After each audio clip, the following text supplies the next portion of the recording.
Hello नमस्कार साथियों, स्वागत है आप सभी का। क्या हाल चाल है भाई। अगर आपको आरआई से बीएड एमएड करने का है, आप सोच रहे हो सर मुझे आरआई से बीएड एमएड करनी है, तो आप सभी का जो एप्लीकेशन फॉर्म है आ चुका है, आप सभी को पता होगा। अगर हम बात करते हैं यहाँ पे एग्जाम डेट को लेकर, आप सभी को पता होगा कि एग्जाम जो होने जा रही है आप सभी का, यहाँ पे 28 जून को आपका एग्जाम होने जा रहा है, 28 जून को आपका एग्जाम होगा। और साथ ही साथ एक कौन सा एग्जाम आपको देना होता है, तो कॉमन एंट्रेंस एग्जामिनेशन आपको देना पड़ता है, जो आपको पता होगा, जो आरआई है जिसे एनसीईआरटी संचालित करते हैं, जहां से आप 3 year integrated BEd MEd course कर सकते हैं। तो इस कोर्स के लेकर यहाँ पे डिटेल इंफॉर्मेशन आपको देने वाले हैं, ए टू जेड आपको इंफॉर्मेशन पता चल जाएगा कि एप्लीकेशन का फीस कितना लगता है, साथ ही साथ सिलेबस क्या है, स्ट्रेटजी क्या होनी चाहिए, और कौन कौन से स्टूडेंट यहाँ पे एलिजिबल होने वाले हैं। तो यहाँ पे अगर बात करते हैं तो जो बच्चे यूजी वाले हैं, जो बच्चे ग्रेजुएट हो चुके हैं, वो एलिजिबल नहीं है। ऐसे स्टूडेंट जो यहाँ पे पीजी कंप्लीट कर चुके हैं, वो यहाँ पे इस कोर्स को कर सकते हैं। जिसे आप यहाँ पे देखोगे, आज कोर्स के बारे आपको पता होगा, जो एनसीईआरटी है वो बहुत सारे कोर्सेज को संचालित करते हैं, लाइक आपका BA BEd, BSc BEd, BCom BEd, MSc ed, BEd MEd. तो हम बात करने जा रहे हैं आज बीएड और एमएड के ऊपर, ठीक है। क्योंकि ये आपका दोनों एक ही है, 3 साल में आपको 2 डिग्री मिलता है, एक आपको बैचलर ऑफ एजुकेशन का और एक आपको मास्टर ऑफ एजुकेशन का। तो यह जो आप सभी को पता होगा, जो फॉर्म डेट है वो 15 मई से फॉर्म भरना स्टार्ट हो रही है ना। अगर हम एक फॉर्म डेट की बात करें तो 15 मई से फॉर्म भरना स्टार्ट होगी और 5 जून तक आप फॉर्म भर सकते हैं। और वहीं अगर बात करते हैं यहाँ पे आप देखोगे एडमिट कार्ड की बात करें तो 20 जून के अप्रोक्स में हो सकता है कि आपका यहाँ पे एडमिट कार्ड आपको देखने को मिलेंगे। और एग्जाम डेट की बात करें तो 28 जून को आपका एग्जाम होने वाले हैं। और आपको पता होगा, अगर हम इसके रैंक शॉर्ट लिस्टिंग की बात करें, किस तरह से आपको शॉर्ट लिस्ट किया जाता है, आपकी रैंक कैसे बनती है, तो यहाँ पे आपको पता होगा जो आपका CEE का एग्जाम है, इसका 60% मार्क्स ऐड होता है। और साथ ही साथ जो आपने अपना क्वालिफाइंग एग्जाम, अगर आपने पीजी करा हुआ है, ठीक है, तो पीजी में आपका जो मार्क्स होता है ना, वहां का लगभग 40% मार्क्स आपका ऐड होता है। इस बेस पे आपका कट ऑफ बनता है। तो वहां बोला गया है, अगर बात करते हैं यहाँ पे आपका जो कोर्स होने वाला है, बीएड एमएड कोर्स है आपका, तो बीएड एमएड कोर्स का last date of uploading the marks of the qualifying examination for applicants appearing CEE, यानी 30 जून तक आप अपना मार्क्स जो है अपलोड कर सकते हैं, क्वालिफाइंग जो आप एग्जाम किए हुए, ठीक है, यानी आपने जो एग्जाम क्वालिफाई करा हुआ है। उसके बाद अगर आंसर की बात करेंगे और यहाँ पे आप बोलोगे रिजल्ट की बात करें, तो अभी जो है यहाँ पे डेट बताया नहीं गया है, ठीक है, लेकिन आपको पता होगा जनरली आपका जो आंसर की वगैरह आता है, रिजल्ट वगैरह 1 महीने के अंदर आपकी रिजल्ट वगैरह आ जाती है। अब आगे बात करें यहाँ पे, अब हम डिटेल में इसको देखने वाले हैं। तो अगर इस कोर्स की बात करें तो यह कोर्स सिर्फ और सिर्फ आप कर सकते हो आरआई भोपाल से, ठीक है, जो आपका एमपी में है। आपके देखो यहाँ पे सीट की बात करेंगे तो 55 आपका सीट है ना। अब यहाँ पे देखो कौन कौन से स्टूडेंट यहाँ पे एलिजिबल हैं, तो याद रखिएगा ऑल स्टेट है ना, ऑल ओवर द कंट्री यहाँ पे आप एलिजिबल रहोगे। आप चाहे किसी भी स्टेट से हैं, आप आरआई भोपाल में जाकर पढ़ सकते हैं, आप बीएड एमएड कोर्स कर सकते हैं। अगर आप साउथ से हैं फिर भी आप एलिजिबल हैं, नॉर्थ से फिर भी एलिजिबल हैं, ठीक है, ईस्ट वेस्ट कहीं से भी आप है, कोई भी यूटी या फिर आप स्टेट से होंगे, आप जाकर यहां से बीएड एमएड का कोर्स कर सकते हैं भाई, है ना। अब देखिए, अगर आप इस कोर्स को करते हो तो क्या क्या आपके लिए बेनिफिट है, आप आगे आपका इन फ्यूचर आप क्या कर सकते हो। तो यहाँ पे आप देखोगे, आप यहाँ पे 9 to 12 का टीचर बन सकते हो भाई। यहाँ पे आप देखो, programme is 3 year full time professional programme in education without any option of intermediate exit. यानी आप देखो, अगर 3 साल से पहले अगर आप एग्जिट लेते हो, अगर आप कॉलेज छोड़ देते हो, तो आपको यहाँ पे डिग्री नहीं मिलने वाली। यानी आप देखोगे मल्टीपल एग्जिट और मल्टीपल एंट्री का ऑप्शन नहीं है, ठीक है।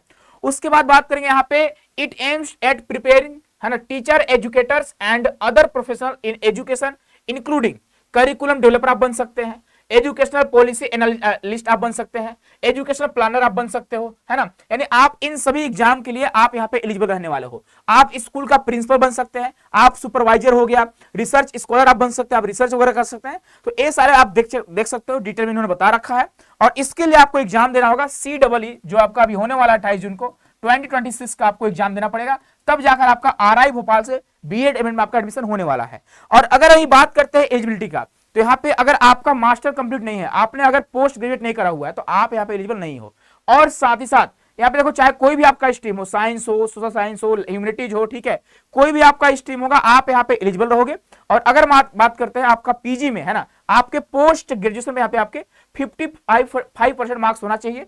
और अगर बात करते हैं एसी एसटी कैटेगरी का और पीडब्ल्यूडी कैंडिडेट्स का, तो 5% का आपको यहाँ पे रिलैक्सेशन दिया गया है। तो इस बात का ध्यान रखिएगा।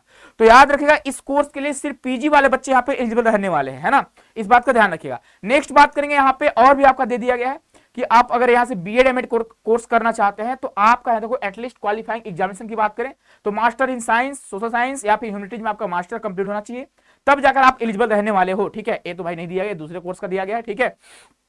उसके साथ अगर बात करते हैं यहाँ पे, है ना, एक मिनट, यहाँ पे आप देख सकते हो क्या लिखा है, for BEd programme and MEd programme at RI. अच्छा, एमएड वाले स्टूडेंट के लिए, बीएड एमएड के लिए नहीं है, ठीक है, और ए भी आपका बीएड एमएड के लिए है। हाँ, ये देखो आप, ए आपका बीएड एमएड का है ना, फॉर बीएड एमएड प्रोग्राम, है ना, the candidates from all state and UTs are eligible, इस बात का ध्यान रखिएगा।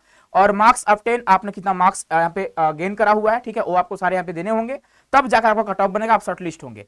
अब बात करते हैं यहाँ पे एप्लीकेशन फीस का, कितना फीस लगने वाला फॉर्म भरने में। तो अगर आप ओबीसी कैटेगरी से हैं, आप जनरल कैटेगरी से हैं, तो आपके यहाँ पे 1400 आपके लगने वाले हैं, यानी 1400 रुपए आपके लगने वाले हैं। एसी कैंडिडेट्स का यहाँ पे 800 रुपए लगेंगे, पीडब्ल्यूडी कैंडिडेट्स का यहाँ पे 800, और बात करते हैं ईडब्ल्यूएस कैंडिडेट का, तो यहाँ पे 800 रुपए आपके यहाँ पे लगने वाले हैं, ठीक है, इस बात का ध्यान रखें। ये आपका एप्लीकेशन फीस है। और अगर बात करते हैं आपका सिलेबस क्या है, तो सिलेबस में 3 सब्जेक्ट आपसे पूछी जाती है, एक आपका लैंग्वेज प्रोफिशिएंसी होता है, ठीक है, उसके बाद एक आपका टीचिंग एप्टीट्यूड, और एक आपका यहाँ पे याद रखोगे रीजनिंग एबिलिटी। अगर बात करते हैं लैंग्वेज से, तो 20 क्वेश्चन आपके एग्जाम में आते हैं, ठीक है, एक क्वेश्चन आपका 2 मार्क्स का होता है, यानी आप यहाँ बोल सकते हो, ठीक है, कि आपके जो यहाँ पे एग्जाम होंगे वो 40 मार्क्स का आपका होगा इंग्लिश का, और इंग्लिश कंपलसरी भाई ध्यान रखिएगा। लैंग्वेज की बात करते हैं तो ओनली इंग्लिश होना चाहिए आपका, ठीक है, आप हिंदी वगैरह अदर लैंग्वेज आप नहीं ले सकते हैं। टीचिंग एप्टीट्यूड में आपके 30 क्वेश्चन आते हैं, है ना, और वही बात करते हैं रीजनिंग एबिलिटी में, तो यहां पर भी आपके 30 क्वेश्चन आते हैं। और अगर क्वेश्चन के लेवल की बात करेंगे तो काफी इजी रहता है, उतना भी टफ नहीं रहता है, ठीक है। तो अगर यहाँ पे और चीजों को आप देख सकते हो, अगर हम बात करते हैं पैटर्न का, तो यहाँ पे आप आओगे, अगर आपका कोर्स कौन सा भाई आपका है बीएड एमएड, ठीक है, तो आप ग्रुप बी में आओगे। आपका जो लेवल होने वाला है, the level of questions will be such as expected of the candidates completing graduation, ठीक है, यानी ग्रेजुएशन के बेस पे आपका यहाँ पे क्वेश्चन लेवल होने वाली है। और ये आपका क्वेश्चन का वेटेज हो गया, लैंग्वेज प्रोफिशिएंसी आपका 20 क्वेश्चन, टीचिंग एप्टीट्यूड 30 क्वेश्चन, और रीजनिंग एबिलिटी 30 क्वेश्चन। और यहाँ पे आप देखो, आपका जो एग्जाम होता है सीबीटी मोड में आपका एग्जाम होता है, कंप्यूटर बेस्ड टेस्ट होता है। और एग्जाम सिटी सेंटर की बात करें, तो एग्जाम सिटी सेंटर अभी आगे देखेंगे हम लोग, है ना, उससे पहले जानते हैं यहाँ पे कि number of test items 80 question होंगे। और बात करते हैं टाइमिंग का, तो 2 आवर्स का आपके पास टाइम होगा, 120 मिनट्स का आपके पास टाइम होगा। और वहां पे एक क्वेश्चन सही होने पे आपको 2 मार्क्स मिलेंगे, और अगर आपका एक क्वेश्चन गलत होता है तो 1/4 का आपका यहाँ पे निगेटिव मार्किंग होता है, यानी 0.5 आपके यहाँ पे कट लिए जाएंगे, ठीक है। उसके बाद यहाँ पे बात करते हैं मेथड ऑफ जनरेटिंग रैंक की बात करते हैं, तो 60% फ्रॉम एंट्रेंस एग्जामिनेशन, यानी जो आप अभी एग्जाम दोगे उसका 60% मार्क्स ऐड होगा। और जो अपने अपना क्वालिफाइंग आपका एग्जाम है, आपका जो पोस्ट ग्रेजुएट है, उसका 40% मार्क्स यहाँ पे ऐड होने वाला है। इस बेसिस पे यहाँ पे कट ऑफ बनती है, ठीक है। उसके बाद यहाँ पे आप देखोगे फॉर एमएड या फिर आप बीएड एमएड की बात कर रहे हैं हम लोग, तो ऑब्टेन टोटल मार्क्स आप qualifying post graduate examination out of the maximum marks आप क्वालिफाइंग पोस्ट ग्रेजुएट, यानी आपने जो मार्क्स ऑब्टेन करा हुआ है वो आपका यहाँ पे ऐड होने वाली है 40% में, ठीक है। उसके बाद अगर एग्जाम सिटी सेंटर की बात करते हैं, ये सारे आपके सिटी सेंटर है, अहमदाबाद, अजमेर, बेरहमपुर, भोपाल, भुवनेश्वर, चंडीगढ़, चेन्नई, कटक, देहरादून, दिल्ली, इमाकुलम, गंगटोक, गुवाहाटी, हैदराबाद, जयपुर, जम्मू, है ना, जोरहाट, कोलकाता, लेह, लखनऊ, मुंबई, मैसूर, पणजी, पटना, रांची, प्रयागराज, रायपुर, संबलपुर, शिमला, सिलचर, शिलोंग, श्रीनगर, उसमें विजयवाड़ा, उमियम हो गया, पोर्ट ब्लेयर और कवर्ती आपका सेंटर रहने वाला है। एग्जाम डेट की बात करें तो एग्जाम डेट फिक्स है आपका 28 जून को आपका एग्जाम होने वाला है। प्यारे बच्चों, अगर आप इस कोर्स की तैयारी करना चाहते हैं तो आप सभी के लिए यहाँ पे हम लोगों ने आप सभी के लिए टारगेट बेच लाया हुआ है, जहां पे जो क्लासेस है वह 30 अप्रैल से यहाँ पे क्लासेस जो है चल रही हैं। और मैं खुद आपको पढ़ाता हूँ टीचिंग एप्टीट्यूड, और यहाँ पे लैंग्वेज के भी टीचर काफी अच्छे हैं, रीजनिंग के भी टीचर काफी एक्सपीरियंस है ना। तो आपको अगर एक जगह सारे कंटेंट चाहिए, अगर आप तैयारी करना चाहते हैं, आपको पास पता होगा लगभग आपके एग्जाम में लगभग 45 डे का टाइम बचा हुआ है, और इतने दिनों में अगर आप लोगों को कंप्लीट तैयारी करनी है विथ प्रॉपर गाइडेंस, तो आप इस कोर्स को आप इनरोल कर सकते हो, ठीक है। यहाँ पर मॉक टेस्ट भी आपको दी जाएंगे, और क्लासेस जो होंगी वो लाइव प्लस रिकॉर्डेड क्लासेस रहने वाली है। क्लास नोट्स भी आपको मिलेगा, जो आपको बोर्ड का पीडीएफ होता है वो आपको मिल जाएंगे। तो इसके लिए आपको डाउनलोड करना होगा हमारे एप्लीकेशन को, एप्लीकेशन का नाम है सीयूटी कॉन्सेप्ट, जहां से आप इस कोर्स में एनरोल हो सकते हैं। ये हमारे ऑफिस का नंबर है।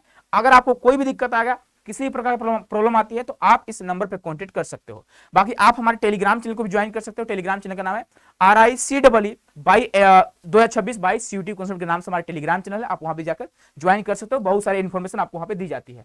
तो फाइनली जो आप देखोगे यहाँ पे आपका जो एग्जाम का डेट भी आ चुका है, आपका एडमिट कार्ड का भी डेट आ चुका है, और आपका यहाँ पे एप्लीकेशन फॉर्म भी आपका 15 मई से भरना स्टार्ट हो रहा है। आज जो है आपका 12 मई है। बहुत जल्द आप सभी को यहाँ पे जो लिंक है वो आपको देखो इसी लिंक पे आपको जाने हैं www.cee.government.in, चूंकि इसे एनसीईआरटी संचालित करती है, तो एक बेस्ट कॉलेज माना जाता है, ठीक है। एजुकेशन के फील्ड की बात करें, अगर आप टीचिंग में करियर बनाना चाहते हैं तो आप इस कोर्स में जा सकते हो भाई, है ना। तो मिलते हैं नेक्स्ट सेशन में, बाकी इससे रिलेटेड क्लासेस भी आपको लगातार मिलती रहेंगी, तो आप बने रहिएगा। और जो स्टूडेंट यहाँ पे तैयारी करना चाहते होंगे, आप इस चैनल को जरूर सब्सक्राइब कर लीजिएगा, और साथ ही साथ बेल आइकन को प्रेस कर लीजिएगा।